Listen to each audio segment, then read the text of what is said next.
നമസ്കാരം എല്ലാവർക്കും, welcome to healing life tarot. Okay, ഇന്നത്തെ ഗൈഡൻസ് മെസ്സേജ് കൂടി നിങ്ങൾ കാണാൻ ശ്രമിക്കുക.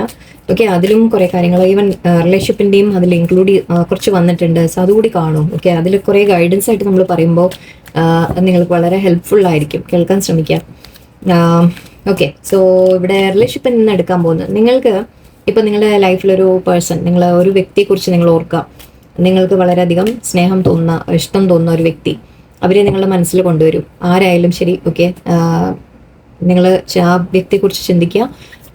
ആ കണക്ഷൻ, ഓക്കെ, മേ ബി നിങ്ങൾ ശ്രമിക്കുന്നുണ്ടാവും ചിലപ്പോൾ ഇതിൽ നിന്ന് അകലണം, മാറണം എന്നൊക്കെ നിങ്ങൾ ചിന്തിക്കുന്നുണ്ടാവും. എന്നാലും വിട്ടുപോകാൻ സാധിക്കുന്നുണ്ടാവില്ല. ഓക്കെ, അപ്പോൾ ഇതൊരു നമ്മൾ പറയില്ലേ, ഒരു യൂണിവേഴ്സായിട്ട് തീരുമാനിച്ച ഒരു ബന്ധമാണോ എന്ന രീതിക്ക് നമുക്കൊരു കൺഫർമേഷൻ ചോദിക്കാം യൂണിവേഴ്സിനോട്. ഓക്കെ, ലെറ്റ്സ് സീ, യൂണിവേഴ്സ് നിങ്ങളോട് എന്താ പറയുന്നത് ഈ ബന്ധത്തിനെ കുറിച്ച് എന്ന് നമുക്ക് നോക്കാം. ഈ ഒരു കണക്ഷൻ നിങ്ങൾ തമ്മിലൊരു സോൾ ബോണ്ട് അല്ലെങ്കിൽ ഒരു അങ്ങനത്തെ ഒരു ഡീപ്പ് കണക്ഷൻ ആണോ, അതുകൊണ്ടാണോ അത് വിട്ടുകളയാൻ പറ്റാത്തത്? നമുക്കൊന്ന് ചെക്ക് ചെയ്യാം. ഓക്കെ, നിങ്ങളുടെ ഭാഗത്തുനിന്നും നിങ്ങളുടെ പേഴ്സൻ്റെയും രണ്ടും നോക്കാം. ആൻഡ് നമുക്കൊരു ഗൈഡൻസ് ആയിട്ട് എടുക്കാം. Let's see. ആദ്യം ഓക്കെ, നിങ്ങളുടെ മനസ്സിൽ ഈ ബന്ധത്തിനെ കുറിച്ച് എന്താ ചിന്തിക്കുന്നത് നോക്കാം. നിങ്ങളുടെ മനസ്സിൽ ഈ ബന്ധം നിങ്ങളുടെ എനർജി കൂടി ഇന്നൊന്ന് നോക്കാൻ തോന്നി എനിക്ക്. ഓക്കെ, ലെറ്റ്സ് സീ, നിങ്ങൾ ഈ ബന്ധത്തിനെ കുറിച്ച് എന്താ ചിന്തിക്കുന്നത്? സ്ട്രെങ്ത് കാണുന്നുണ്ട്. 3 of Wands. Okay, very nice. Okay, world card. And 5 എടുക്കണമെന്നുണ്ട്. സ്ഥലം വലിയ വലിയ cards. Knight of Wands.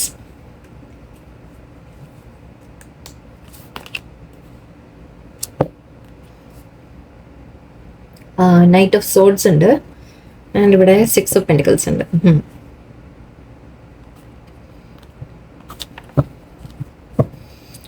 First thing എനിക്ക് കാണുന്നത്, നിങ്ങളുടെ മനസ്സിൽ ഈ റിലേഷൻഷിപ്പിനെ കുറിച്ച് കൺഫ്യൂഷൻ ഉണ്ട്. ഓക്കെ, ഈ ബന്ധം നിങ്ങൾക്ക് നല്ലതാണോ അല്ലേ എന്നുള്ളൊരു കൺഫ്യൂഷൻ നിങ്ങളുടെ മൈൻഡിലുണ്ട്. ഇത് നിങ്ങളെ നമ്മൾ പറയില്ലേ, എന്താ പറയുക, എനിക്ക് നല്ലതിനാണോ വന്നത് അതോ എന്നെ ഉപദ്രവിക്കാൻ വേണ്ടി വന്നതാ, എന്നെ നല്ലതല്ലേ എന്ന രീതിക്ക് നിങ്ങൾ ചിന്തിക്കുന്ന പോലെയാണ്. മേ ബി ആ പേഴ്സൺ നിങ്ങളെ ഒരുപാട് ഡോമിനേറ്റ് ചെയ്യാൻ ശ്രമിക്കുന്നുണ്ടാവാം. അങ്ങനത്തെ ഒരു ആറ്റിറ്റ്യൂഡ് ആയിരിക്കും. എന്ന് വെച്ച് വളരെ കൺട്രോളിങ് അങ്ങനെയല്ല, എന്നാലും ആ പേഴ്സൺ പറയുന്ന രീതിയിൽ റിലേഷൻഷിപ്പ് മുന്നോട്ട് പോകണം എന്നൊക്കെ നിങ്ങളോട് കാണിക്കുന്നുണ്ടാവും. സോ അപ്പം നിങ്ങൾക്ക് അതൊക്കെ കാണുമ്പോൾ ഡൗട്ട് വരാൻ തുടങ്ങും. ഇത് ശരിക്കും നല്ലതാണോ അതോ വല്ല കാർമിക്കാണോ എന്ന് നിങ്ങൾ ചിന്തിക്കുന്ന പോലെയാണ്. ഇവിടെ 3 of Wands ഉണ്ട്. യെസ്, നിങ്ങൾക്കിത് മുന്നോട്ട് കൊണ്ടുപോകണം എന്ന് ആഗ്രഹമുണ്ട്. റിലേഷൻഷിപ്പ് മുന്നോട്ട് പോകണം, ഗ്രോ ചെയ്യണം. ഓക്കെ, എന്താണ് ഇതിന്റെ സാധ്യത, പോസിബിലിറ്റി എന്നൊക്കെ നിങ്ങൾ ചിന്തിക്കുന്നുണ്ട്. ഫ്യൂച്ചറിൽ എന്താവും എന്നുള്ള രീതിയിൽ നിങ്ങൾക്ക് അതിന് വേണ്ടി പ്ലാനിങ് ചെയ്ത് ഫ്യൂച്ചറിലേക്ക് ഇതിനെ എക്സ്പാൻഡ് ചെയ്യണം എന്ന് നിങ്ങൾ ആഗ്രഹിക്കുന്നുണ്ട്. പക്ഷെ ആദ്യം ഒരു കൺഫ്യൂഷൻ മാറി കിട്ടണമല്ലോ അല്ലേ? ഓക്കെ, ആൻഡ് ഇവിടെ വേൾഡ് കാർഡ് ഉണ്ട്. വേൾഡ് പറയുമ്പോൾ അഗെയിൻ നിങ്ങൾക്ക് ശരിക്കും ഇത് നിങ്ങൾക്കൊരു സ്വപ്നം തന്നെയാണ്. ഓക്കെ, നിങ്ങളുടെ ഒരു ആഗ്രഹമാണ്, നിങ്ങളുടെ ഒരു ഡ്രീം ആണെന്ന് പറയാം. നിങ്ങൾക്ക് ആ പേഴ്സണുമായിട്ട് ട്രാവൽ ചെയ്യണം എന്ന ആഗ്രഹമുണ്ട്. ഒന്നിച്ച് ട്രാവൽ ചെയ്യുക, അല്ലെങ്കിൽ ഒന്നിച്ചൊരു ലൈഫ് നിങ്ങൾ ബിൽഡ് ചെയ്യാൻ ആഗ്രഹിക്കുന്നുണ്ട്. നിങ്ങൾക്ക് തോന്നുന്നുണ്ട് ഇതൊരു പാസ്റ്റ് ലൈഫ് കണക്ഷൻ ആണ് എന്ന രീതിക്ക് നിങ്ങളുടെ മനസ്സിൽ ഫീലിംഗ് ഉണ്ട്. ശരിക്കും നിങ്ങളെ ഫുൾഫിൽ ചെയ്യുന്നതായിട്ട് നിങ്ങൾക്കൊരു തോന്നലുണ്ട്. But at the same time ഞാൻ പറഞ്ഞ പോലെ ഒരല്പം ഇത് എന്താ പറയുക, ഇവിടെ വൈറ്റ് ആൻഡ് ബ്ലാക്ക് കളറാണ്. എന്ന് വെച്ചാൽ ചില സമയത്ത് നിങ്ങൾക്ക് തോന്നും നല്ലതാണ്, ചില സമയത്ത് തോന്നും അല്ല, ഇതെൻ്റെ ഒരു കാർമിക് സിറ്റുവേഷൻ ആണോ എന്ന രീതിക്ക് ചിന്തിക്കുന്ന പോലെയാണ്. അതിൻ്റെ റീസണും എനിക്കിവിടെ മനസ്സിലാവുന്നുണ്ട്. നൈറ്റ് ഓഫ് വോൺസും ഉണ്ട്, നൈറ്റ് ഓഫ് സോർഡ്സും ഉണ്ട്. ഒന്ന് നിങ്ങളുടെ ഇടയിൽ ചിലപ്പോൾ തേർഡ് പാർട്ടി ഉണ്ടാവാം, മേ ബി. ഓക്കെ, കുറച്ച് പേർക്ക് ഇത് പിക്ചർ റെപ്രസെൻറ്റേഷൻ വെച്ച് ഞാൻ പറയുകയാണ്. ഇത് കാർഡ് അങ്ങനെ നമ്മൾ നോർമലി പറയുന്നതല്ല, ബട്ട് ചില പിക്ചേഴ്സും കൂടി നമ്മൾ നോക്കണം എന്നാണ്. ഓക്കെ, അപ്പോൾ ഇവിടെ ചിലപ്പോൾ നിങ്ങളുടെ പേഴ്സൻ്റെ ലൈഫിൽ വേറൊരു വ്യക്തി കൂടി ഉണ്ടാവാം. ഓക്കെ, നിങ്ങളപ്പോൾ അവരെ വാച്ച് ചെയ്യുന്നുണ്ട്. ആക്ച്വലി ഇതിലും ഉണ്ടായിരുന്നു 2 പേര്. സോ എനിക്കിവിടെ ഫീൽ ചെയ്യുന്ന നിങ്ങളുടെ പേഴ്സൻ്റെ ലൈഫിൽ മേ ബി തേർഡ് പാർട്ടി നിങ്ങൾക്ക് അറിയുമായിരിക്കും ഓൾറെഡി ഉണ്ട് തേർഡ് പാർട്ടി എന്നുള്ളത്. സോ ആ ഒരു കാരണം കൊണ്ടായിരിക്കാം നിങ്ങൾക്ക് കൺഫ്യൂഷൻ വരുന്നത്. നിങ്ങൾ പേഴ്സണിനെ വാച്ച് ചെയ്യുന്നുണ്ടാവാം. എനിക്ക് തോന്നുന്നുണ്ട് നൈറ്റ്. ഓക്കെ, എനിവേ വാച്ച് ചെയ്യുന്നതായിട്ടും തോന്നി. നിങ്ങളുടെ പേഴ്സണൽ ലൈഫിൽ വേറൊരു വ്യക്തി കൂടി ഉണ്ടാവും. സോ അതുകൊണ്ട് നിങ്ങൾക്ക് ഒരു കൺഫ്യൂഷൻ ഉണ്ട്, ദാറ്റ് ഈ വ്യക്തിക്ക് ശരിക്കും ജെനുവിൻ ആയിട്ടാണോ എന്നോടുള്ള ഫീലിങ്സ് എന്ന രീതിക്ക് നിങ്ങൾ ചിന്തിക്കുന്ന പോലെ എനിക്ക് തോന്നുന്നുണ്ട്.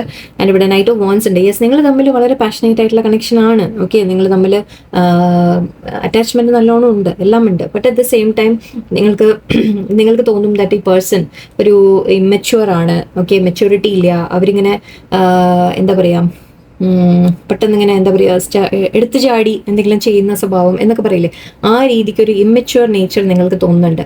അപ്പോൾ അതുകൊണ്ട് നിങ്ങൾക്ക് അറിയുന്നില്ല അത് ഈ പേഴ്സൺ ശരിക്കും ജെനുവിൻ ആയിട്ട് കണക്ഷനെ മെയിൻറ്റെയിൻ ചെയ്യുമോ, മുന്നോട്ട് കൊണ്ടുപോകാൻ ഇവരുണ്ടാവോ കൂടെ എന്ന രീതിക്ക് നിങ്ങൾ ചിലപ്പോൾ പെട്ടെന്ന് പാഷനേറ്റ് ആയിട്ട് നിങ്ങൾ തമ്മിൽ മേ ബി ഇത് കുറച്ചൊരു നമ്മൾ സെക്ഷൽ ഇത് പറയാം ഫിസിക്കൽ എന്ന് സോറി ഞാൻ വാക്ക് ഉപയോഗിക്കാൻ പാടുണ്ടോ യൂട്യൂബിൽ, എനിവേ ഫിസിക്കൽ അങ്ങനത്തെ വല്ല കാര്യങ്ങളായിരിക്കാം അതുണ്ട്. ഓക്കെ, അങ്ങനെ വരുമ്പോൾ നിങ്ങൾക്ക് തോന്നുന്നുണ്ടാവും എന്നിട്ട് അതിന് വേണ്ടി മാത്രമാണോ എന്ന് നിങ്ങൾ ചിന്തിക്കുന്നുണ്ടാവും. ഓക്കെ, ഒരുപാട് കൺഫ്യൂഷൻസ് കാണുന്നുണ്ട് എനിക്ക്. തേർഡ് പാർട്ടി ഉണ്ടെങ്കിൽ ആ കൺഫ്യൂഷൻ ആയിരിക്കാം, മാരീഡ് ആയിരിക്കാം കുറച്ച് പേർക്ക്, ചിലപ്പോൾ അങ്ങനെയും വരാം. ഓരോരുത്തർക്ക് ഓരോ സിറ്റുവേഷൻ ആയിരിക്കും.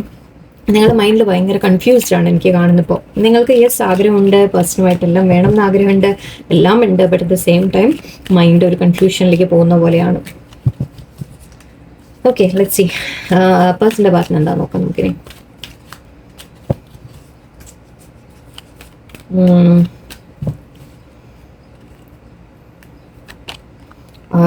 എംപറർ ഉണ്ട്, ഈഗോ, വെറുതെ അല്ല കൺട്രോൾ വന്നത് നേരത്തെ. Okay, ego, judgement. Okay. Two of Wands. King of Pentacles. Okay. Not bad. Nine of Cups. ഇല്ല. Okay. Moon card എന്താ പറയുന്നത് ഇവിടെ പക്ഷേ.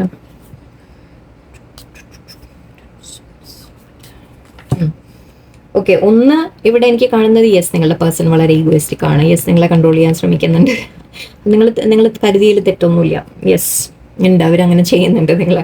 ഓക്കെ, എന്ന് വെച്ചാൽ പക്ഷെ ഇതൊരു മോശം ഇതായിട്ടല്ല ഞാൻ പറയുന്നത് കേട്ടോ. ചിലവർക്ക് ഉണ്ടാവില്ലേ ഒരു കടുംപിടുത്തങ്ങൾ ചില കാര്യങ്ങളിൽ. ഓക്കെ, എങ്ങനെ തന്നെ വേണം, ഞാൻ പറഞ്ഞ പോലെ ചെയ്യണം, അങ്ങനെ ആയിരിക്കണം എന്നൊക്കെ പറയുന്ന ചില ഒരു കടുംപിടുത്തം സ്വഭാവം. ഓക്കെ, അത്രയേ ഉള്ളൂ. അല്ലാതെ അതങ്ങനെ ഭയങ്കര മോശമായിട്ട് നിങ്ങളെന്തെങ്കിലും ഉപദ്രവിക്കാൻ ശ്രമിക്കുന്ന തരത്തിലൊന്നും അല്ല. അവർ അറിയുന്നില്ല, അവർ തന്നെ അറിയുന്നില്ല അവരാ ചെയ്യുന്നത് നിങ്ങളെങ്ങനെ ബാധിക്കുന്നു എന്നുള്ളത് അവർക്ക് തിരിച്ചറിയുന്നില്ല. അതാണ് സംഭവം. ഓക്കെ, എംപറർ ആയിട്ടാണ് അവർക്ക് ഒരു തരത്തിൽ തോന്നുന്നത്. അവർ പറയുന്ന രീതിയിൽ റിലേഷൻഷിപ്പ് മുന്നോട്ട് കൊണ്ടുപോയാലേ ചിലപ്പോൾ മുന്നോട്ട് പോകുള്ളൂ എന്നായിരിക്കാം. ഓക്കെ, അങ്ങനെ കരുതി ചെയ്യുന്നതായിരിക്കും. കാരണം ഇവിടെ എംപറർ എന്ന് പറയുമ്പോൾ നമ്മൾ വളരെ റെസ്പോൺസിബിൾ ആയിട്ടുള്ള ഒരു വ്യക്തി എന്ന് പറയും. അല്ലെങ്കിൽ അവർ ഈവൻ നിങ്ങളെ കെയർ ചെയ്യുന്ന കാര്യത്തിലായാലും ശരി, മറ്റുള്ളവരുടെ മുമ്പിൽ ലൈക്ക് ഫാമിലി അല്ലെങ്കിൽ സൊസൈറ്റിയുടെ ഒക്കെ മുമ്പിൽ അവരുടെ ഒരു സ്ഥാനം ഉണ്ടാവാം. ഓക്കെ, അപ്പൊ അത് കളഞ്ഞു കുളിക്കാൻ ചിലപ്പോൾ അവർക്ക് ഒരു മടി ഉണ്ടാവും. അതുകൊണ്ടും ആയിരിക്കാം. ഓക്കെ, എന്തായാലും ഇവിടെ എംപറർ കാണുന്നുണ്ട്. സോ കുറച്ച് പേർക്ക് നിങ്ങളുടെ പേഴ്സൺ മാരീഡ് ആയിരിക്കാം. കിങ് ഓഫ് പെന്റിക്കിൾസും ഉണ്ട്. ഞാൻ നേരത്തെ പറഞ്ഞ പോലെ തേർഡ് പാർട്ടി ചിലപ്പോൾ നിങ്ങളുടെ പേഴ്സണിൻ്റെ മാരേജിൻ്റെ കാര്യമായിരിക്കാം. ഓക്കെ, മാരീഡ് ആയിരിക്കാം നിങ്ങളുടെ വ്യക്തി. ഓക്കെ, സോ അതൊരു സിനാരിയോ. പിന്നെ നിങ്ങളുടെ പേഴ്സൺ ഈ റിലേഷൻഷിപ്പിനെ ഒരു എന്താ പറയുക സ്ട്രക്ചറായിട്ട് കൊണ്ടുപോകണം എന്ന് ആഗ്രഹിക്കുന്നുണ്ട്.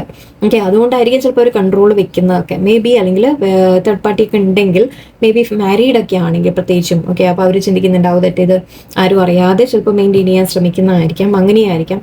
ഓക്കെ, പ്രശ്നങ്ങൾ വരാതെ മറ്റുള്ളവരുടെ മുമ്പിൽ ഫാമിലിയുടെ മുമ്പിലൊക്കെ അവർ പ്രശ്നങ്ങളൊന്നും വരാതെ ചിലപ്പോൾ മെയിൻറ്റെയിൻ ചെയ്യാൻ ശ്രമിക്കുന്നതായിരിക്കും. ഓക്കെ, ഓരോരുത്തർക്കും ഓരോന്ന്. എന്തായാലും ഇവിടെ ജഡ്ജ്മെന്റ് കാണുന്നുണ്ട്. നിങ്ങളുടെ പേഴ്സൺ ശരിക്കും നിങ്ങളോട് ന്യായമായത് ചെയ്യണം എന്ന് തന്നെയാണ് ചിന്തിക്കുന്നത്. ഓക്കെ, അവർ ഓർക്കുന്നുണ്ട് എന്നിട്ട് അവർ ഇതുവരെ ചെയ്ത കാര്യങ്ങൾ. ഓക്കെ, അതിനെ അവർ ശരിക്കും നിങ്ങൾക്ക് ന്യായമായത് ഇതുവരെ തന്നിട്ടില്ല എന്നവർക്ക് തോന്നുന്നുണ്ടെങ്കിൽ യെസ് അവർക്ക് അങ്ങനെ ആഗ്രഹമുണ്ട്. എന്നിട്ട് ഞാൻ ന്യായം ചെയ്തിട്ടില്ല എന്നൊരു റിഗ്രറ്റ് ഉണ്ട് എന്നും പറയാം. അത് മാത്രമല്ല അവർ ചെയ്യാൻ ആഗ്രഹിക്കുന്നുണ്ട്, അങ്ങനെയും പറയാം. അല്ലാതെ നിങ്ങളോട് വെറുതെ ഒരു കളി തമാശ ടൈം പാസ് അല്ല അവർക്ക്. അവരും സീരിയസ് തന്നെയാണ്. ഓക്കെ, ബട്ട് യെസ് സാഹചര്യം കൊണ്ട് മേ ബി അവർ നിങ്ങളെ ഒരു അല്പം മാറ്റി നിർത്താം, അങ്ങനെ വല്ലതും ഉണ്ടാവാം. ബട്ട് അവർക്ക് നിങ്ങളെ ശരിക്കും നിങ്ങളെ ലൈഫിൽ വേണം എന്ന രീതിക്ക് തന്നെയാണ്. ചാലഞ്ചിങ് ആൻഡ് കാർമിക് ലവ് എന്ന് പറയാം. ഓക്കെ, ഇത് കാർമിക് എന്ന് പറയുമ്പോൾ നെഗറ്റീവായിട്ട് എടുക്കേണ്ട. പാസ്റ്റ് ലൈഫ് കണക്ഷൻ ആണ്. നിങ്ങൾ തമ്മിൽ എന്തോ ചെറിയ കർമ്മ ഉണ്ടാവും. ഓക്കെ, അതുകൊണ്ട് കൂടിയിട്ടായിരിക്കും ചിലപ്പോൾ ഇങ്ങനെ ഈ വേദനകൾ കിട്ടുന്നത്. ആ വേദനയിൽ നിന്ന് നിങ്ങൾ എന്തെങ്കിലും പഠിക്കാണ്ടാവും, അവരും പഠിക്കാണ്ടാവും, രണ്ടുപേരും ഉണ്ടാവും. ഓക്കെ, ചില ലെസൺസ് പഠിക്കേണ്ട ഒരു കാര്യം കൂടി ഉണ്ട് എന്നുള്ളത് കാണുന്നുണ്ട്. ആൻഡ് ഇവിടെ 2 of Wands ഉണ്ട്. പേഴ്സണും ഡിസൈഡ് ചെയ്യാൻ ശ്രമിക്കുകയാണ് ഇതിനെ മുന്നോട്ട് എങ്ങനെ കൊണ്ടുപോകും. നിങ്ങളും യെസ് 3 of Wands ആയിരുന്നു, നിങ്ങൾ ഇവിടെ 2 of Wands ആണ്. അവരൊരു ലേശം പുറകിലാണെന്ന് പറയാം. ഓക്കെ, നിങ്ങൾ കുറച്ചുകൂടി നെക്സ്റ്റ് സ്റ്റെപ്പിലേക്ക് ആലോചിക്കുന്നുണ്ട്. അവർ ലേശം പുറകിൽ വരുന്നേ ഉള്ളൂ, എത്തിയിട്ടില്ല. ഓക്കെ, അതാണ് നിങ്ങൾ തമ്മിലുള്ള ഡിഫറൻസ്. അതാണ് പേഴ്സൺ ഒരല്പം കൂടി ഇപ്പോൾ ആലോചിക്കുന്ന ഒരു സ്റ്റേജാണ്. ഇപ്പോൾ ഒരു അട്രാക്ഷൻ ഉണ്ട് അവർക്ക്, നിങ്ങളോട് ഫീലിങ്സ് ഉണ്ട്, എല്ലാം ഉണ്ട്. ഇതിനെ നെക്സ്റ്റ് ലെവലിലേക്ക് കൊണ്ടുപോകണോ വേണ്ടേ എന്നുള്ള ഒരു ചിന്ത അവരുടെ ഉള്ളിൽ ഇപ്പോൾ ഉള്ളതായിട്ടാണ് കാണുന്നത്. കുറച്ച് പേർക്ക് കിങ് ഓഫ് പെൻറ്റിക്കിൾസ് ആക്ച്വലി ഒരു ഓഫർ തരുന്ന കാര്യമാണ്. ഓക്കെ, ഓൾറെഡി അവർ മാരീഡ് ആണെങ്കിൽ ചിലപ്പോൾ അത് കാണിക്കുന്നതായിരിക്കാം. അല്ലെങ്കിലും നിങ്ങളുമായിട്ട് ഒരു കമ്മിറ്റഡ് റിലേഷൻഷിപ്പാണ് അവർ ആഗ്രഹിക്കുന്നത്. ഞാൻ ഓൾറെഡി പറഞ്ഞു ഇവിടെ ജഡ്ജ്മെന്റ് ഉണ്ട്. സോ ജഡ്ജ്മെന്റ് വരുമ്പോൾ തന്നെ പേഴ്സൺ യെസ് തീർച്ചയായിട്ടും നിങ്ങളോട് ന്യായം ചെയ്യണമെന്ന് ചിന്തിക്കുന്നുണ്ട്. യൂണിവേഴ്സ് അത് ചെയ്യിപ്പിക്കും. ഓക്കെ, അവരെന്തെങ്കിലും പാർസൽ തെറ്റ് ചെയ്തിട്ടുണ്ടെങ്കിൽ തന്നെ യൂണിവേഴ്സ് അത് തിരിച്ചറിയിക്കും അവർക്ക്. ഓക്കെ ഓക്കെ, അപ്പോൾ ഇവിടെ പറയുന്നത് നിങ്ങൾക്കൊരു കമ്മിറ്റ്മെന്റ് തരാൻ അവർ ആഗ്രഹിക്കുന്നു. Okay, reliable. അഗൈൻ എംപററും അങ്ങനെ തന്നെയാണ്. ഞാൻ അതപ്പോൾ ഇവർ സീരിയസ് ആണ്, റിലേഷൻഷിപ്പിൽ ഇവർ സീരിയസ് തന്നെയാണ്. നിങ്ങൾക്ക് തോന്നുന്നത് അവർ മെച്യൂർഡ് അല്ല എന്നാണ്. Okay, but at the same എനിക്ക് കാണുന്നത് ഇവിടെ അവരുടെ ഉള്ളിൽ അവർ വളരെ മെച്യൂരിറ്റി ഉണ്ട്. മേ ബി എക്സ്പ്രസ് ചെയ്യുന്നുണ്ടാവില്ല. അവർ ആ ഒരു റൊമാൻറ്റിക് സൈഡ് അവരുടെ എക്സ്പ്രസ് ചെയ്യുന്നുണ്ടാവില്ല, അല്ലെങ്കിൽ അവരുടെ ഫീലിങ്സ് നിങ്ങളോട് തുറന്നു പറയുന്നുണ്ടാവില്ല. ഇവിടെ അതാണ് പ്രശ്നം. അല്ലെങ്കിൽ അവരുടെ ആഗ്രഹങ്ങൾ അവർ നിങ്ങളോട് തുറന്നു പറയുന്നില്ല. അതാണ് എനിക്കിവിടെ എൻ്റെ ഇവിടെ 9 ഓഫ് കപ്സ്. യെസ്, ആഗ്രഹം. ഞാൻ ഫുൾഫിൽഡ് ആൻഡ് അബൻഡൻറ്റ് ലവ് എന്നാണ്. നിങ്ങളാണ് അവരെ ഫുൾഫിൽമെൻറ്റ്, നിങ്ങളവരെ വിഷ് ഫുൾഫിൽ. നമ്മൾ പറയില്ലേ, നമ്മളൊരു എന്താണ് ആഗ്രഹം പറയാന്ന് പറയില്ലേ, ഒരു വെല്ലിലേക്ക് ഇങ്ങനെ കോയിനൊക്കെ ഇട്ടിട്ട് വിഷിങ് വെല്ല് പറയില്ലേ, അങ്ങനെ ആഗ്രഹിക്കുന്നവർ നിങ്ങളെയാണ്. ഓക്കെ, നിങ്ങളുമായിട്ടൊരു ഫ്യൂച്ചറാണ് അവർ ആഗ്രഹിക്കുന്നത്. തീർച്ചയായിട്ടും അവർക്കത് വേണമെന്നുണ്ട്. ബട്ട് നിങ്ങൾക്ക് തോന്നുന്നത് ഇല്ല, മേ ബി തേർഡ് പാർട്ടി ഉള്ളതുകൊണ്ടായിരിക്കാം നിങ്ങൾക്കൊരു ഇൻസെക്യൂരിറ്റി ഫീൽ ചെയ്യുന്നുണ്ട്. ദാറ്റ് ഈ പേഴ്സൺ ശരിക്കും എന്നോട് കമ്മിറ്റഡ് ആണോ അതോ അങ്ങനെ. ഇത് ഇവിടെ മൂൺ ബോട്ടം വന്നത് എനിക്ക് ഫീൽ ചെയ്യുന്നത് എന്താ വെച്ചാൽ, യെസ്, ചില കാര്യങ്ങൾ മറഞ്ഞിരിക്കും. നിങ്ങൾക്ക് തോന്നുന്നത് നിങ്ങളുടെ പേഴ്സൺ നിങ്ങളെ ചീറ്റ് ചെയ്തു എന്ന് തോന്നുന്നുണ്ടാവാം. തേർഡ് പാർട്ടി പിന്നീട് വന്ന വല്ലവരും ആണെങ്കിൽ നിങ്ങൾക്ക് തോന്നുന്നുണ്ടാവുക ദറ്റ് പേഴ്സൺ നിങ്ങളെ ചീറ്റ് ചെയ്തു, ചതിച്ചു, പിന്നിൽ നിന്ന് കുത്തി എന്ന് നിങ്ങൾക്ക് തോന്നുന്നുണ്ടാവുക. ആ ഒരു വേദന ഇവിടെ എനിക്ക് കാണുന്നുണ്ട്. മൂൺ കാർഡ് ഉണ്ട്. സോ പേഴ്സണും ഇമോഷണൽ ആണ് നിങ്ങളെക്കുറിച്ച്, നിങ്ങളും ഇമോഷണൽ ആണ്. ബട്ട് ഇവിടെ ഒരു കാര്യം എനിക്ക് തോന്നിയത് എന്താണെന്ന് വെച്ചാൽ, ചില ഷാഡോ സൈഡ് രണ്ടുപേർക്കും ഉണ്ട്. നിങ്ങൾക്കും ഉണ്ട്, അവർക്കും ഉണ്ട്. ഓക്കെ, അപ്പോൾ അതിനെ നിങ്ങൾ ഹീൽ ചെയ്യേണ്ട സമയം ഒരു റിലേഷൻഷിപ്പ് കൂടി. ഈ റിലേഷൻഷിപ്പ് നിങ്ങളുടെ ലൈഫിൽ വന്നിട്ടുള്ളത് നിങ്ങളുടെ ഷാഡോ സൈഡ് ഹീൽ ചെയ്യാനാണ്. ഓക്കെ, ഇവിടെ നിങ്ങളെ തന്നെ ഒരു ഹീലിംഗ് കൊണ്ടുവരണം. അതെങ്ങനെയാണ് ഹീലിംഗ് ചെയ്യാന്ന് വെച്ചാൽ, ഒന്ന് നിങ്ങളുടെ വാല്യൂ നിങ്ങൾ തിരിച്ചറിയാം ഫസ്റ്റ് ഓഫ് ഓൾ. ഓക്കെ, ഞാൻ പറയാം എന്തായാലും ഗൈഡൻസ് ആയിട്ട് ഞാൻ കുറച്ചുകൂടി പറയാൻ ശ്രമിക്കാം. എന്തായാലും ഈ സ്പിരിറ്റ് യൂണിവേഴ്സ് നിങ്ങളുടെ ലൈഫിൽ ഈ റിലേഷൻഷിപ്പ് എന്തിനാണ് കൊണ്ടുവരുന്നത് എന്നുള്ളൊരു ക്വസ്റ്റ്യൻ നമുക്ക് എടുക്കാം. കുറച്ച് കാർഡ്സ് കൂടി ഉണ്ട്. യൂണിവേഴ്സ് നിങ്ങളുടെ ലൈഫിൽ ഈ ഒരു ബന്ധം എന്തിനാണ് കൊണ്ടുവന്നിട്ടുള്ളത്? ചാടിക്കൊണ്ടിരിക്കണം.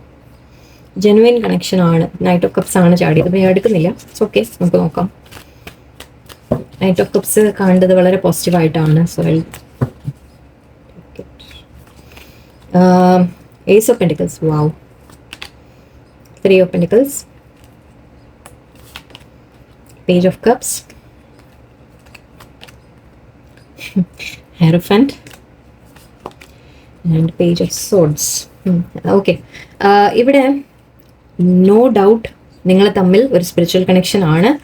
No doubt about it. Okay, ഒരു സംശയവും വേണ്ട. അഗൈൻ സ്റ്റാർ കാർഡ് ഉണ്ട് ഇവിടെ. ഹീലിംഗ് വരും എന്ന രീതിയിലാണ് നിങ്ങളുടെ ബന്ധത്തിൽ. ഇപ്പം എന്തെങ്കിലും പ്രോബ്ലംസ് ഉണ്ടെങ്കിൽ അത് മുന്നോട്ട് ഹീൽ ആവും എന്ന രീതിക്കാണ്. ഞാൻ നേരത്തെ പറഞ്ഞ പോലെ മേ ബി നിങ്ങളുടെ രണ്ടുപേരുടെയും ഷാഡോ സൈഡ് ഹീൽ ആവാനുണ്ട്. ഓക്കെ, ഇവിടെ പേഴ്സൺ തീർച്ചയായിട്ടും നിങ്ങൾക്കൊരു കമ്മിറ്റ്മെന്റ് ആണ് തരാൻ ആഗ്രഹിക്കുന്നത്. ഏസ് ഓഫ് പെൻറ്റിക്കിൾസ് ആണ്. ഏസ് ഓഫ് പെൻറ്റിക്കിൾസും ഇവിടെ കിങ് ഓഫ് പെൻറ്റിക്കിൾസും ഉണ്ടായിരുന്നു നമുക്ക്. എംപററും ഉണ്ട്. എല്ലാം പറയുന്ന ഒരു മാരേജ്. ആൻഡ് ഇവിടെ ഹൈറോഫൻറ്റും ഉണ്ട്. മാരേജ്, കമ്മിറ്റ്മെന്റ് എന്ന രീതിക്കാണ് നിങ്ങളുടെ പേഴ്സന്റെ മനസ്സിൽ. ഓക്കെ, ഞാൻ ഇങ്ങനെ പറയാം, മേ ബി നിങ്ങളുടെ പേഴ്സന്റെ മനസ്സിൽ ഓൾറെഡി അവർ നിങ്ങളെ കാണുന്നത് നിങ്ങളുടെ ഒരു അവരൊരു ലൈഫ് പാർട്ട്ണറായിട്ട് തന്നെയാണ് കാണുന്നത്. സോൾ കണക്ഷൻ ആയിട്ട് തന്നെയാണ് കാണുന്നത്. നിങ്ങൾ ഓൾറെഡി മാരീഡോ അങ്ങനെയാണ് അവർ കരുതുന്നത്. നിങ്ങൾ ഓൾറെഡി മാരീഡ് അല്ലെങ്കിൽ അവർ കരുതുന്നത് അങ്ങനെയാണ്. ഓക്കെ, അങ്ങനെ ഒരു അത്രയും കംഫർട്ട് അവർ നിങ്ങളുടെ കൂടെ ഫീൽ ചെയ്യുന്നുണ്ട്. അത്രയും നിങ്ങളെ അവരുടെ ലൈഫിൽ ഒരു ഭാഗമായിട്ട് അവർ കാണുന്നുണ്ട്. ഓക്കെ, 3 of Pentacles ഉണ്ട്. നിങ്ങൾ തമ്മിൽ എന്തെങ്കിലും പ്രശ്നങ്ങൾ ഉണ്ടെങ്കിൽ തന്നെ അതിനെ സോൾവ് ചെയ്ത് മുന്നോട്ട് പോകുന്നതാണ് എനിക്ക് ഇവിടെ യൂണിവേഴ്സ് കാണിക്കുന്നത്. നിങ്ങൾ തമ്മിൽ എന്തെങ്കിലും ഇഷ്യൂസ് ഉണ്ടെങ്കിൽ അത് സോൾവ് ആവും തീർച്ചയായിട്ടും. ഓക്കെ, ആൻഡ് ഇവിടെ പേജ് ഓഫ് കപ്സ് ഉണ്ട്. Page of sorts. നിങ്ങളുടെ പേഴ്സൺ നിങ്ങളെ വാച്ച് ചെയ്യുന്നുണ്ട്. ഓക്കെ, യൂണിവേഴ്സ് പറയുന്നത് അവർ നിങ്ങളെ വാച്ച് ചെയ്യുന്നുണ്ട്. സോ നിങ്ങൾ ഡൗട്ട് ചെയ്യാതിരിക്കുക ഈ കണക്ഷനെ. ഓക്കെ, ഹൈറോഫൻറ്റും ഉണ്ട്. യെസ്, തീർച്ചയായിട്ടും ഇത് യൂണിവേഴ്സ് ബ്ലെസ്ഡ് ആയിട്ടുള്ള കണക്ഷനാണ്. നിങ്ങളുടെ കണക്ഷന് യൂണിവേഴ്സിൻ്റെ അപ്രൂവൽ ഉണ്ട്. ഓക്കെ, നിങ്ങൾ ഒന്നിക്കണം എന്ന് പറയുമ്പോൾ അതിനെ ഓരോരുത്തർക്ക് ഓരോ രീതിയിൽ നിങ്ങൾ എടുക്കുക. ബട്ട് നിങ്ങൾ ഈ ജന്മത്തിൽ നിങ്ങൾ കണ്ടുമുട്ടണം എന്നുള്ളത് വിധിച്ചിട്ടുള്ളതാണ്. ഓക്കെ, ഇവിടെ ഞാൻ പറഞ്ഞ പോലെ നിങ്ങളുടെ ഷാഡോ സൈഡ് നിങ്ങൾ ഹീൽ ചെയ്യാമെന്ന് പറഞ്ഞത്, നിങ്ങൾ ആദ്യം അവനവൻ്റെ വാല്യൂ തിരിച്ചറിയാം. ഓക്കെ, ആ വ്യക്തി ഇപ്പം ചിലപ്പോൾ എക്സ്പ്രസ് ചെയ്യില്ല എന്ന് വിചാരിക്കും. ചില സമയത്ത് തുറന്ന് പറയില്ല, അവർക്ക് എന്താ ഫീലിങ്സ് എന്ന് തുറന്ന് പറയില്ല. ബട്ട് നിങ്ങളുടെ ഉള്ളിൽ ആ ക്ലാരിറ്റി കൊണ്ടുവരണം. അപ്പം എന്താ അങ്ങനെ അവർ പറയാതിരിക്കുമ്പോൾ നിങ്ങൾക്ക് എന്ത് തോന്നും? ഞാൻ പോരാതെയാണ്, അല്ലെങ്കിൽ എനിക്കെന്തോ പ്രശ്നമുണ്ട്, എൻ്റെ അങ്ങനെ പലതും നിങ്ങൾ നിങ്ങളെക്കുറിച്ച് തന്നെ ഡൗട്ട് ചെയ്യാൻ തുടങ്ങും. ഓക്കെ. അത് മാത്രമല്ല നിങ്ങൾ എക്സ്പെക്ടേഷൻസ് ഉണ്ടാവും ചിലപ്പോൾ നിങ്ങൾ അതായിരിക്കാം ചിലപ്പോൾ ഹീൽ ചെയ്യേണ്ടത്. എന്തൊക്കെയോ നിങ്ങളുടെ ഉള്ളിൽ നിങ്ങൾ ഒന്ന് അനലൈസ് ചെയ്ത് നോക്കുക. നിങ്ങൾ ബോൾഡായിട്ട് നിൽക്കുക, നിങ്ങൾ സെൽഫ് ലവിൽ നിങ്ങൾ നിൽക്കുക. ഓക്കെ, സെൽഫ് ലവ് പഠിപ്പിക്കാൻ വന്നതായിരിക്കാം ചിലപ്പോൾ. ഓക്കെ, ബട്ട് യെസ് പേഴ്സൺ നിങ്ങളുടെ കൂടെ തന്നെ ഉണ്ട് തീർച്ചയായിട്ടും. ആൻഡ് ഇവിടെ ഹാങ്മാൻ ആണ്. യെസ്, കുറച്ച് സ്റ്റക്നെസ് ഉണ്ട് ഇവിടെ. സിറ്റുവേഷൻ ഇപ്പോൾ മുന്നോട്ട് പോകുന്നില്ല എന്നുള്ളതാണ്. ഓക്കെ, ബട്ട് ആഗ്രഹമുണ്ട് പേഴ്സൺ എന്ന് മാത്രമല്ല യൂണിവേഴ്സ് ഇവിടെ കാണിക്കുന്നത്. യെസ്, നിങ്ങൾ തമ്മിൽ മുന്നോട്ടൊരു ഫ്യൂച്ചർ തീർച്ചയായിട്ടും, നിങ്ങൾക്കൊരു ബ്ലസ്ഡ് യൂണിയൻ തീർച്ചയായിട്ടും ഉണ്ട്. അതിപ്പോൾ ഓരോരുത്തർക്ക് ഓരോ തരത്തിലായിരിക്കും. പ്ലീസ് അങ്ങനെ എടുക്കാം. പറ്റുന്ന രീതിയിൽ നിങ്ങളുടെ കൂടെ പേഴ്സൺ കമ്മിറ്റഡ് ആയിട്ട് മുന്നോട്ടുണ്ടാവും. ഓക്കെ, ഈ ബന്ധം അങ്ങനെ നിങ്ങളെ വിട്ടു പോകുന്നൊരു ബന്ധമൊന്നുമല്ല. നിങ്ങൾ ഇതൊക്കെ കേൾക്കുമ്പോൾ നിങ്ങൾ ഞാൻ നേരത്തെ പറഞ്ഞ കാര്യം, അവരെന്ത് പറഞ്ഞാലും ശരി, എന്ത് കാണിച്ചാലും ശരി, തൊട്ടടുത്ത് പോയാലും ശരി, എന്ത് ചെയ്താലും ശരി, എൻ്റെ ആണ് എന്ന് നിങ്ങൾ ഉറപ്പിക്കാം. അതാണ് കോൺഫിഡൻസ് എന്ന് പറയുന്നത്. ഓക്കെ, അവരെന്ത് തന്നെ കാണിച്ചോട്ടെ, എനിക്കറിയാം എന്ന് പറയില്ലേ. ഓക്കെ ഓക്കെ, നമ്മൾ ഈ ഒരു ഡെക്ക് ഞാൻ ഇതിൽ നിങ്ങൾ തമ്മിലുള്ള സിറ്റുവേഷനെ കുറിച്ച് എന്തെങ്കിലും ഗൈഡൻസ് ആയിട്ട് ഞാൻ എടുക്കാം. ലെറ്റ്സ് സീ യൂണിവേഴ്സ് നിങ്ങൾക്ക് ഈ റിലേഷൻഷിപ്പിനെ കുറിച്ച് എന്തെങ്കിലും ഇൻഫർമേഷൻ കുറച്ചുകൂടി. കാർമിക് ഫ്രണ്ട്സ് കാണുന്നുണ്ട്. ഓക്കെ, ചിലപ്പോൾ ഇവിടെ തേർഡ് പാർട്ടി എന്ന് പറഞ്ഞതൊക്കെ നിങ്ങളുടെ ഫ്രണ്ട്സ് ഫാമിലിയോ ആരെങ്കിലും ഒക്കെ ആവാം. അതായത് നിങ്ങളെ തമ്മിൽ പരസ്പരം നിങ്ങൾ തമ്മിലുള്ള അറ്റാച്ച്മെന്റ് ചിലപ്പോൾ ഇഷ്ടമില്ലാതെ ആരെങ്കിലും ഈ നമ്മൾ പറയില്ലേ കണ്ണുതട്ടലായിരിക്കാം, ജലസി ആയിരിക്കാം, അസൂയയോ അങ്ങനെ വലുതൊക്കെ ആയിരിക്കാം. ചിലപ്പോൾ ആരെങ്കിലും നിങ്ങളുടെ ഫ്രണ്ട്സ് തന്നെ നിങ്ങളുടെ ഇടയിൽ ഇഷ്യൂ ഉണ്ടാക്കാൻ ശ്രമിക്കുന്നുണ്ടാവാം. ഓക്കെ, ചിലപ്പോൾ ആ ഫ്രണ്ട്സ് ആയിരിക്കാം ഇഷ്യൂ, അല്ലെങ്കിൽ ഫ്രണ്ട്സോ ഫാമിലിയോ. ഗേൾ ഫൈറ്റും കാണുന്നുണ്ട്. സോ യെസ്, അഗെയിൻ ഒരു ആർഗ്യുമെന്റ്, കോമ്പറ്റീഷൻ എന്നൊക്കെ കാണുന്നുണ്ട്. അഗെയിൻ ഇവിടെ തേർഡ് പാർട്ടിയുടെ ഒരു റെഫറൻസ് ആണ് വരുന്നത്. ഓക്കെ, ആ തേർഡ് പാർട്ടി ആരും ആവാം. ഗേൾ ഫൈറ്റ് എന്ന് മാത്രം എടുക്കേണ്ട, നിങ്ങൾ ബോയ് ഫൈറ്റ് എന്തായാലും ശരി. ആരോടെങ്കിലും ഒരു കോമ്പറ്റീഷൻ എന്ന രീതിക്കാണ് കാണുന്നത്. ആരോടെങ്കിലും ഫൈറ്റ് ചെയ്യുന്നതായിട്ട്, അതൊരു തേർഡ് പാർട്ടിയോ ആയിട്ടായിരിക്കാം. ഓക്കെ, ഒരു ചെറിയ ഫൈറ്റ് നിങ്ങളുടെ ഭാഗത്ത് കാണുന്നുണ്ട് എനിക്ക്. തേർഡ് പാർട്ടി ഉണ്ട്, വോൺസ് യു ബാക്ക്. പക്ഷേ യെസ്, നിങ്ങളുടെ പേഴ്സണിനെ നിങ്ങളെ വേണം എന്ന് തന്നെയാണ്. നിങ്ങൾ തമ്മിൽ സെപ്പറേഷൻ ആണെങ്കിൽ പേഴ്സൺ ആക്ച്വലി ഇവിടെ ബോട്ടം ക്രൈങ് ഓവർ യു ഉണ്ടായിരുന്നു, നിങ്ങളെ ഓർത്ത് കരയണമെന്ന്. ഓക്കെ, വോൺസ് യു ബാക്ക് എന്ന് കണ്ടു. നിങ്ങളെ തിരിച്ച് വേണം അവർക്ക് തീർച്ചയായിട്ടും. Romantic love affair. Okay, leave it. നിങ്ങൾ തമ്മിലുള്ളത് തീർച്ചയായിട്ടും ചിലപ്പോൾ ഒരു സീക്രട്ട് റിലേഷൻഷിപ്പ് ആയിരിക്കാം നിങ്ങളുടെ. ഓക്കെ, ഇവിടെ ഹൈറോഫൻറ്റും ഒക്കെ പറയുമ്പോൾ നമുക്ക് എവിടെ ഒരു നമ്മൾ പറയില്ലേ, ചിലപ്പോൾ ട്രഡീഷണൽ രീതിയിൽ ആക്സെപ്റ്റ് ചെയ്യാൻ പറ്റാത്ത ബന്ധങ്ങളായിരിക്കാം. ഓക്കെ, അപ്പം അതുകൊണ്ട് ചിലപ്പോൾ സീക്രട്ട് ആക്കി വെക്കാൻ ആഗ്രഹിക്കുന്നുണ്ടാവും നിങ്ങളുടെ വ്യക്തി, നിങ്ങളുടെ ബന്ധത്തിന്. സോ അതൊക്കെയാണ് ഇവിടെ തടസ്സങ്ങൾ ചിലത്. ബിക്കോസ് അങ്ങനെ ഹൈഡ് ചെയ്തൊക്കെ വെക്കുമ്പോൾ കുറച്ച് ബുദ്ധിമുട്ടുകൾ വരും അല്ലേ. ഫേക്ക് അക്കൗണ്ട് ഉണ്ട്. Okay, dust it off. Okay, runner എന്നെടുക്കാം. And moving. Okay, love on the brain. തീർച്ചയായിട്ടും നിങ്ങളുടെ പേഴ്സൺ നിങ്ങളെ പറ്റി ഡ്രീം ചെയ്യുന്നുണ്ട്, ഫാൻറ്റസൈസ് ചെയ്യുന്നുണ്ട്. ഓക്കെ, ഡേ ഡ്രീമിങ് കാണുന്നുണ്ട്, നോസ്റ്റാൾജിക് മിസ് ചെയ്യുന്നുണ്ട് നിങ്ങളെക്കുറിച്ച് സ്വപ്നങ്ങൾ നെയ്ത് കൂട്ടുന്നുണ്ട് എന്ന് പറയാം. നിങ്ങൾ തമ്മിലുള്ള ഒരു ഫ്യൂച്ചർ അവർക്കും മനസ്സിലുണ്ട്, ആഗ്രഹമുണ്ട്. ഫേക്ക് അക്കൗണ്ട് ഉണ്ട്, അവർ നിങ്ങളെ വാച്ച് ചെയ്യുന്നുണ്ട്, എനിക്ക് സ്റ്റോക്ക് ചെയ്യുന്നുണ്ടാവാം. നിങ്ങളെ മുമ്പിൽ ചിലപ്പോൾ പലതും കാണിക്കില്ല, ബട്ട് അവർ യെസ് നിങ്ങളെ വാച്ച് ചെയ്യുന്നുണ്ട്, നിങ്ങൾ എന്താ ചെയ്യുന്നത് എന്നൊക്കെ അറിയാൻ ശ്രമിക്കുന്നുണ്ട്. ആൻഡ് ഇവിടെ ഡസ്റ്റഡ് ഓഫ് എന്ന് പറയുന്നത് നിങ്ങളോട് പറയുന്നുണ്ട്, എന്തെങ്കിലും ഇഷ്യൂസ് ഉണ്ടെങ്കിൽ മാപ്പ് കൊടുക്കാൻ പറ്റുന്നതാണെങ്കിൽ അതിനെ വിട്ട് കളഞ്ഞേക്കൂ എന്നാണ് പറയുന്നത്. ഓക്കെ, പരസ്പരം ഒരല്പം ചെറുതായിട്ടൊരു ഫർഗീവ്നെസ് കൊണ്ടുവരാം. ഇവിടെ റണ്ണിങ് കാണുന്നുണ്ട്. നിങ്ങളുടെ പേഴ്സൺ റണ്ണർ ആയിരുന്നിരിക്കാം ഇതുവരെ. ഓക്കെ, ബിക്കോസ് ആ ഒരു അറ്റാച്ച്മെന്റിനെ പേടിച്ചിട്ട് ചെയ്യാം. ഇതൊക്കെ ഷാഡോ സൈഡിൽ പെടും. കുറച്ച് ചിലവർക്ക് ഉണ്ട് അങ്ങനെ, ലൈക്ക് ഒരു അവർ ചെറുപ്പം തൊട്ട് മേ ബി അങ്ങനെ ഒരു സ്നേഹം അനുഭവിച്ചിട്ടില്ലെങ്കിൽ ഓക്കെ, ചിലപ്പോൾ നമ്മളൊരു ഇൻറ്റൻസിറ്റി ഉണ്ടാവുമല്ലോ, നിങ്ങൾ തമ്മിലുള്ള കണക്ഷൻ വളരെ സ്ട്രോങ് ആയിട്ട് ഫീൽ ചെയ്യുമ്പോൾ അവർ റൺ ചെയ്യും. ഓക്കെ, ചിലവർക്ക് അങ്ങനെ ഒരു സ്വഭാവമുണ്ട്. സോ അതായിരിക്കാം റണ്ണർ എന്ന് കാണുന്നുണ്ട്. നിങ്ങളുടെ ബന്ധത്തിൽ കൂടുതൽ അറ്റാച്ച്ഡ് ആവും തോറും അവർക്ക് പേടി വരാം. ഓക്കെ, അങ്ങനെ റൺ ചെയ്യുന്നവരായിരിക്കാം. ആൻഡ് ഇവിടെ മൂവിങ് കാണുന്നുണ്ട്. കുറച്ച് പേർക്ക് ഒരു മൂവിങ് കാണുന്നുണ്ട്. നിങ്ങളായിരിക്കാം വീട് മാറുന്നത്, അല്ലെങ്കിൽ നിങ്ങളുടെ പേഴ്സൺ ആയിരിക്കാം. ചിലപ്പോൾ എന്തെങ്കിലും കാര്യത്തിൽ ചിലപ്പോൾ ബിസി ആയിരിക്കാം അവർ. മൂവിങ് എന്നൊരു മേ ബി നിങ്ങളായിരിക്കാം, അല്ലെങ്കിൽ അവരായിരിക്കാം സ്ഥലം മാറുന്നു, വേറെ സ്ഥലത്തേക്ക് പോയി കാണാം ജോലിക്ക് വേണ്ടിയിട്ട്, അങ്ങനെ വലുതൊക്കെ ആയിരിക്കാം. ഓക്കെ, നിങ്ങൾ തമ്മിലൊരു ഡിസ്റ്റൻസ് ഇപ്പം ഉണ്ടാവാം. ബട്ട് അത് എല്ലാം വിട്ട് കളയാനാണ് യൂണിവേഴ്സ് പറയുന്നത് നിങ്ങളോട്. ആൻഡ് ഇനി റൊമാൻറ്റിക് ലവ് അഫെയർ എന്ന് കണ്ടു. നിങ്ങൾ തമ്മിലുള്ള connection reflecting very good. An offer. ഒരു കാർഡ് കൂടി ലാസ്റ്റ്. ഈഗോ. നേരത്തെ പറഞ്ഞ പോലെ പേഴ്സൺ ഒരു അല്പം ഈഗോ ഉള്ള വ്യക്തിയാണ്. എംപറർ എനർജി നമ്മൾ നേരത്തെ പറഞ്ഞിരുന്നു. ബട്ട് അത് മാറിപ്പോകുന്നതാണ് കാണുന്നത് എനിക്ക്. ഓക്കെ, ആ ഒരു ഈഗോ മാറും എന്ന് പറയാം. ഓക്കെ, അവർ റിഫ്ലക്ട് ചെയ്യുന്നുണ്ട്, അവരിപ്പോൾ ചിന്തിക്കുന്നുണ്ട്. നേരത്തെ നമ്മൾ ജഡ്ജ്മെന്റിൽ പറഞ്ഞ പോലെ നിങ്ങളുടെ പേഴ്സൺ ചിന്തിക്കുന്നുണ്ട്. ഓക്കെ, അവർ ചെയ്ത തെറ്റുകളും എല്ലാം അവർ ആലോചിക്കുന്നുണ്ട്. ഇനി അവരിൽ ഒരു മാറ്റം വരുന്നതായിട്ടാണ്. അതിലൂടെ ഒരു ഓഫർ നിങ്ങൾക്ക് കൊണ്ടുവരുന്നതായിട്ടാണ് കാണുന്നത്. ഓക്കെ, നമ്മൾ എന്ന് വെച്ചാൽ ഓഫർ എന്ന് പറയുമ്പോൾ നിങ്ങളുമായിട്ട് വീണ്ടും ഒരു റിലേഷൻഷിപ്പ് ബിൽഡ് ചെയ്യാൻ, നിങ്ങൾ തമ്മിൽ അകൽച്ചയാണെങ്കിൽ അവർ വീണ്ടും ഒരു ഒരു മെസ്സേജൊക്കെ ആയിട്ട് വരും. അല്ലാത്തവർ അറ്റ്ലീസ്റ്റ് റിലേഷൻഷിപ്പിനെ നെക്സ്റ്റ് ലെവലിലേക്ക് കൊണ്ടുപോകാൻ സാധിക്കുന്നവർ മാരേജ് ഒക്കെ പ്രപ്പോസൽ വരാനും സാധ്യതയുണ്ട്. ഓക്കെ, ആക്ച്വലി ചെയ്തു വന്നപ്പോൾ ഇവിടെ ക്വീൻ റൈസിങ് കണ്ടു. Okay, stepping into your power. ഇവിടെ നിങ്ങൾ ചെയ്യേണ്ടത് ഇപ്പോൾ ഓക്കെ, നിങ്ങൾ മേ ബി നിങ്ങളുടെ ഒരു പവറിൽ ആക്ച്വലി ഇതുവരെ ചെയ്തിട്ടില്ലെങ്കിൽ നിങ്ങൾ നിങ്ങളുടെ പവറിൽ നിൽക്കാൻ ശ്രമിക്കുക. ഞാൻ അതാ പറഞ്ഞത്, പേഴ്സൻ്റെ ഭാഗത്ത് നിന്ന് അവർ വന്നാലേ ഞാൻ സന്തോഷമാവുള്ളൂ, അവർ കൂടെ ഉണ്ടെങ്കിലേ ഞാൻ സന്തോഷമാവുള്ളൂ, അവരിങ്ങനെ പറഞ്ഞാലേ അതൊക്കെ നിങ്ങളുടെ ഉള്ളിൽ നിങ്ങൾ മാറ്റിയെടുക്കുക. നിങ്ങളുടെ ഷാഡോ സൈഡ് നിങ്ങൾ ഹീൽ ചെയ്യുക. നിങ്ങൾക്ക് ചിലപ്പോൾ പേടി ഉണ്ടാവുക, ദറ്റ് പേഴ്സൺ നിങ്ങളെ വിട്ടുപോകും എന്നുള്ള പേടി നിങ്ങളുടെ ഉള്ളിൽ ഉണ്ടാവും, അതിനെ മാറ്റിയെടുക്കൂ. അതെങ്ങനെയാണ് മാറുക? നിങ്ങളുടെ ഉള്ളിൽ നിന്ന് ആ ഒരു പേടി മാറണമെങ്കിൽ നിങ്ങൾ ആദ്യം നിങ്ങളുടെ വാല്യൂ തിരിച്ചറിയണം. അപ്പോൾ എന്താവെന്ന് വെച്ചാൽ നിങ്ങൾക്ക് മനസ്സിലാവും അവർ പോയാലും അവർ നിങ്ങളുടെ വാല്യൂ തിരിച്ചറിയാതെ പോയ ആൾക്കാരാണ്. സോ അപ്പോൾ പിന്നെ അവിടെ അത് പൊക്കോട്ടെ എന്ന് വിചാരിക്കണം. അങ്ങനെയാണ് ചെയ്യേണ്ടത്. ആ ഒരു ധൈര്യമാണ് നിങ്ങളുടെ ഉള്ളിൽ വരുത്തേണ്ടത്. നിങ്ങൾ അങ്ങനെ ആക്ച്വലി അങ്ങനെ ചെയ്യുമ്പോഴേ പേഴ്സൺ നിങ്ങളുടെ വാല്യൂ തിരിച്ചറിയുള്ളൂ. അത് മനസ്സിലാക്കൂ. നിങ്ങൾ അവനവൻ്റെ വാല്യൂ കാണുമ്പോഴേ അവർ കാണുള്ളൂ. ഓക്കെ, സോ അത് മനസ്സിലാക്കാം. എനിവേ ഐ ഹോപ്പ് ഇന്നത്തെ ഒരു റീഡിങ് എല്ലാവർക്കും നല്ലൊരു ദിവസമായിരിക്കട്ടെ. നന്ദി, നമസ്കാരം.